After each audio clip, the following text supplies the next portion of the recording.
me is the administration building of the Metropolitan State Hospital of Massachusetts. This hospital was founded by legislation in 1900, and then it took 26 years to find an actual site for the buildings. It opened in 1930 and was a hospital for the mentally ill.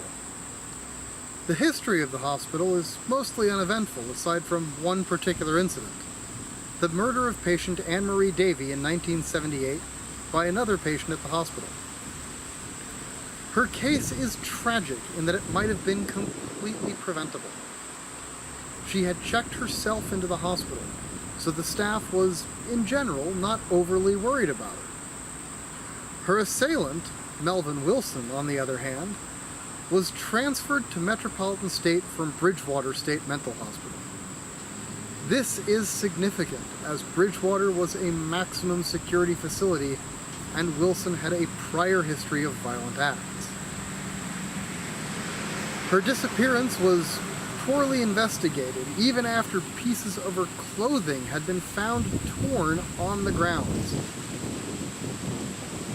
The hospital petitioned for almost a year to have her discharged from the facility, as if she was still alive and not just missing.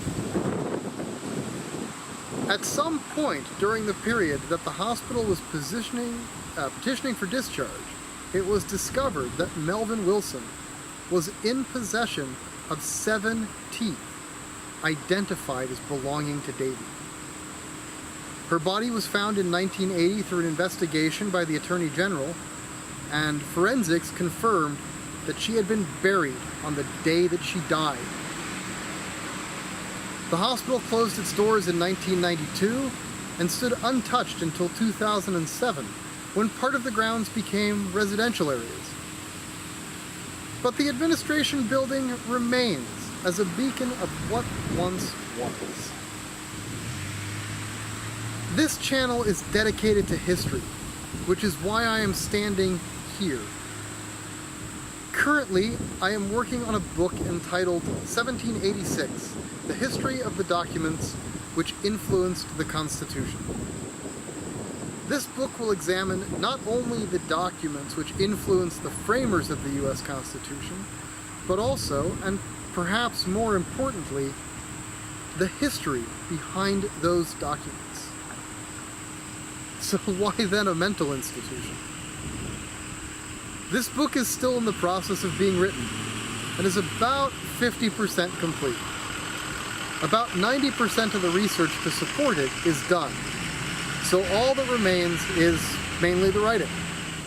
However, I felt it needed something more, and as such we have here a companion YouTube channel, which will initially focus on companion videos to the book, with small historical interludes along the way.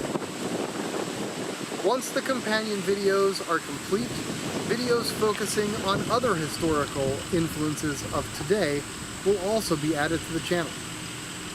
This is in addition to small historical vignettes on areas which I find interesting, such as the history of the town in which I live, like this video. A mental institution is somewhat fitting, as keeping track of all the moving parts could drive you a little bit insane. One of the history episodes we are planning is going to take a look at mental illness in America, what it was, how it was diagnosed, and how far we've come. But again, as with most things, we must look at all of it through the lens of history. Thank you for tuning in to this brief first YouTube video of Mal Books. If you enjoyed it, please click the like, subscribe buttons below, and consider supporting us on Patreon. The link to this and references to this video can be found in the description below. The more support we have, the more episodes we can make. And remember, reading fosters imagination, and so does history. My name is Martin Lessem, and thank you for watching.